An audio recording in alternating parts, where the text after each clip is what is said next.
திருப்பதி கோவிலில் இருந்து ஸ்ரீரங்கம் அரங்கநாதர் மற்றும் தாயாருக்கு வஸ்திர மரியாதை இன்று வழங்கப்பட்டது. கிபி 1320 முதல் 1370 வரையிலான ஆண்டுகளில் முஸ்லிம் படையெடுப்பின் போது ஸ்ரீரங்கம் அரங்கநாத சுவாமி கோயில் சூறையாடப்பட்டது. இந்நிலையில் சுமார் 50 ஆண்டு காலம் நம்பெருமாள் திருப்பதி திருமலையில் எழுந்தருளியிருந்தார். இதனை நினைவு கூறும் வகையில் 108 வைணவ திருத்தலங்களில் முதன்மையானதும் பூலோக வைகுண்டம் என்றழைக்கப்படுவதுமான ஸ்ரீரங்கம் அரங்கநாதசாமி கோயிலுக்கு ஆந்திர மாநிலம் திருமலை திருப்பதி தேவஸ்தானத்தில் இருந்து ஆண்டுதோறும் கைசிக ஏகாதசி தினத்தில் ஸ்ரீரங்கம் நம்பெருமாளுக்கு வஸ்திர மரியாதை செய்யும் வைபவம் நடத்தப்பட்டு வருவது வழக்கம். அதன்படி இன்று கைசிக ஏகாதசியை முன்னிட்டு திருமலை திருப்பதி தேவஸ்தானத்தில் இருந்து ஸ்ரீரங்கம் அரங்கநாத சுவாமிக்கும் உற்சவர் நம்பெருமாளுக்கும் பட்டு வஸ்திரங்கள் மற்றும் அரங்கநாயகி தாயாருக்கு பட்டு புடவைகள், மாலை மற்றும் மங்கள பொருட்கள் கொண்டு வந்திருந்தனர். இதனை திருமலை திருப்பதி அறங்காவலர் குழு தலைவர் PR நாயுடு தலைமையில் எடுத்து வந்து ஸ்ரீரங்கம் கோவில் இணை ஆணையர் சிவராம்குமார், தலைமை பட்டாச்சாரியார் சுந்தரபட்டர் மற்றும் அலுவலர்களிடம் ஒப்படைத்தனர்.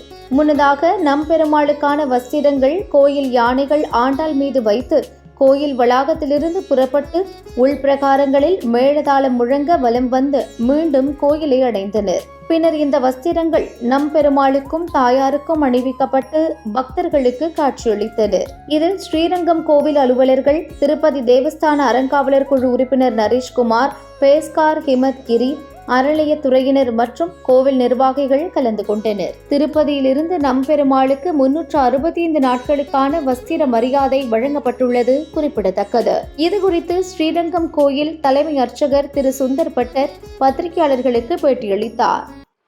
தீராத வினை அனைத்தும் தீர்க்கும் கோவில் அது திருவரங்கம் என திகழும் கோவில் தானேன்னு இந்த திவ்ய தேசத்தில் ஒரு ஏற்றம்.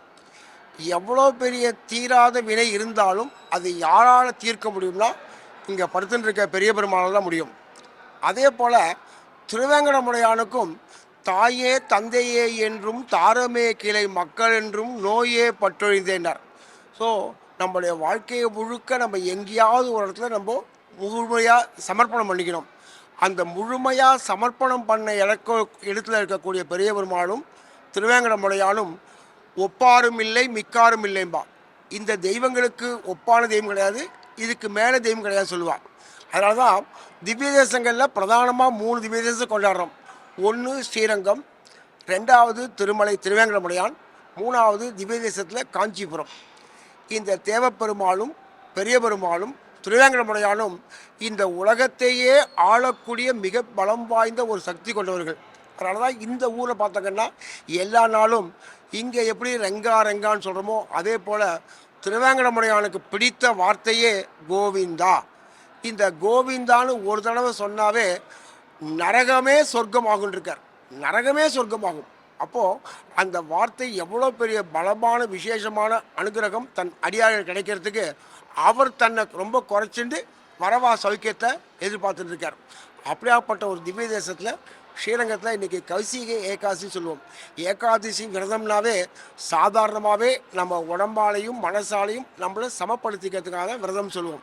அதில் கௌசிக ஏகாதசி அன்னைக்கு விரதம் இருந்து இந்த பெருமாளுடைய திருநாமங்கள் நான் சொல்லுவாங்கல்ல, குலம் தரும் செல்வம் தந்திடும் பெற்ற தாயினும் ஆயின செய்யும் நலம் தரும் சொல்லை நான் கண்டு கொண்டேன் நாராயணனர். ஒரு நலம் தரும் சொல்லா கொடுக்கக்கூடிய ஒரு நாராயணான்னு சொன்னாவே இத்தனையும் தருமா. அப்படியாப்பட்ட ஒரு பெரிய திவ்ய தேசத்தில் இந்த கௌசிக ஏகாதசி அன்னைக்கு எல்லாரும் பக்தி பூர்வமாக விரதம் இருந்து இந்த பெருமாளை சேவிக்கிறதும், அது மட்டும் இல்லாமல் இன்னும் ஒரு மகிழ்ச்சியானது என்னன்னா, திருவேங்கடமுடையான் தான் சாற்றி கலைந்த வஸ்திரங்களையும் பகுமானம் சொல்லுவோம். அந்த பகுமானங்களை இன்றைக்கி விசேஷமாக அனுப்பிச்சி வச்சு அதை பெரிய பெருமாள் சாத்திக்கிறார், ஸ்ரீரங்கநாச்சியார் சாத்திக்கிறார், நம் ஜெகதாச்சாரியன் ராமானுஜர் சாத்திக்கிறார். இந்த மாதிரி மங்கள பொருட்கள் அத்தனையும் அங்கேருந்து கொண்டு இந்த திவ்ய தேசத்தில் இன்றைக்கி சமர்ப்பணம் பண்ணிருக்கா. இன்றைக்கி சேவிக்கிறவர்களுக்கு இங்கே வந்து சேவிக்கல, எங்கேருந்து சேவித்தாலும் திருவேங்கடமுடையான பரம கிருப்பையும் பெரிய பெருமாளுடைய பரம கிருப்பையும் ஒரு சேர கிடைக்கக்கூடிய ஒரு நல்ல நாள் தான் இந்த கைசிக ஏகாதசி. ஸோ அடியார்கள் வாழணும், அரங்கநகர் வாழணும், கடல் சூழ்ந்த மண்ணுலகம் வாழ அடியேனும் பிரார்த்திச்சுக்கிறேன்.